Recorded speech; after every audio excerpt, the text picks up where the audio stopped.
ചെറിയ day in my ലൈഫിൻ്റെ video ആട്ടോ ഗൈസ്. വെളുപ്പിനെ എണ്ണീച്ച് പൊറോട്ടയും അതുപോലെ തന്നെ മുട്ട പൊരിച്ചതൊക്കെ കഴിച്ചതിന് ശേഷം നേരെ നമ്മളിന്ന് തൊടുപുഴയ്ക്ക് പോവുകയാണ്. ഫുള്ള് മഴയൊക്കെ ആയിട്ട് ബസ് സ്റ്റോപ്പൊക്കെ ഫുൾ ഇതായിട്ടിരിക്കുകയായിരുന്നു കേട്ടോ. പിന്നെ ത്രൂ ഔട്ട് തൊടുപുഴയ്ക്ക് പോണ വഴി മൊത്തം മഴയായിരുന്നു.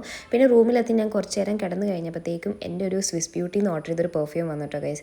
ഇതിൻ്റെ ലിങ്ക് ഞാനിവിടെ സ്ക്രീനിൻ്റെ എവിടെയെങ്കിലും കൊടുത്തേക്കാം. പക്ഷേ കിടുക്കൻ സ്മെല്ലായിരുന്നു. അതുപോലെ തന്നെ കുറച്ച് ലോങ് ലാസ്റ്റിംഗ് പോലെ എനിക്ക് തോന്നിയായിരുന്നു കേട്ടോ. ഇപ്പോൾ ഒരുങ്ങി തെളിഞ്ഞ് എങ്ങോട്ടാണ് പോകണമെന്ന് വെച്ച് കഴിഞ്ഞാൽ ഞാനിങ്ങനെ ഫുഡ് കഴിക്കാൻ വേണ്ടി പോകുമായിരുന്നു കേട്ടോ. മലേഷ്യൻ ഫ്രൈഡ് റൈസ് ഉണ്ടെന്ന് പറഞ്ഞ് എന്നെ പറ്റിച്ചു ഗൈസ്. എനിക്കത് അങ്ങോട്ട് അത്രയ്ക്ക് ഇഷ്ടപ്പെട്ടിട്ടുണ്ടായിരുന്നില്ല. എൻ്റെ ഫ്രണ്ട് മേടിച്ച നൂഡിൽസ് കഴിച്ചാണ് ഞാൻ വയറ് നിറച്ചത്. പിന്നെ ചില്ലി സോസൊക്കെ ഇട്ട് കഴിച്ചാൽ കുഴപ്പമില്ലായിരുന്നു. പിന്നെ നേരെ നമ്മുടെ ഓർഡറും കൂടെ പിക്ക് ചെയ്യാനും പിന്നെ അതുപോലെ തന്നെ കുറച്ച് ഫേസ് വാഷും അതൊക്കെ മേടിക്കാൻ വേണ്ടി പോയിട്ടുണ്ടായിരുന്നു. പിന്നെ അത് കഴിഞ്ഞ് നേരെ ബ്ലാസ്റ്റ് കാണാൻ വേണ്ടി പോയിട്ടോ. കിട്ടുക്കം പടമായിരുന്നു. നിങ്ങൾ എന്തായാലും പോയി കാണണം കേട്ടോ. അത് കഴിഞ്ഞ ശേഷം പിന്നെ ഡിന്നർ കഴിക്കാൻ വേണ്ടി പോയിട്ടുണ്ടായിരുന്നു. ദോശയും സാമ്പാറും ചമ്മന്തിയൊക്കെ ആയിരുന്നു കഴിക്കാൻ വേണ്ടിയിട്ട്. ഇതെൻ്റെ സ്ഥിരം സ്പോട്ടാണ്. അത് കഴിഞ്ഞ് നേരെ വീട്ടിൽ പോയി മുഖമൊക്കെ കഴുകി കിടന്നു. പിന്നെ നേരത്തെ വന്ന ഓർഡർ എൻ്റെ ബർത്ത്ഡേ ഡ്രസ്സും അതുപോലെ തന്നെ കുറച്ച് റൂം മേക്ക് ഓവറിൻ്റെ സാധനങ്ങളൊക്കെ ആയിരുന്നു. അതൊക്കെ വഴിയെ കാണിച്ചു തരാം കേട്ടോ. പിന്നെ ഞാൻ ഈ സീരീസും കണ്ട് കിടന്നു. ഓക്കെ.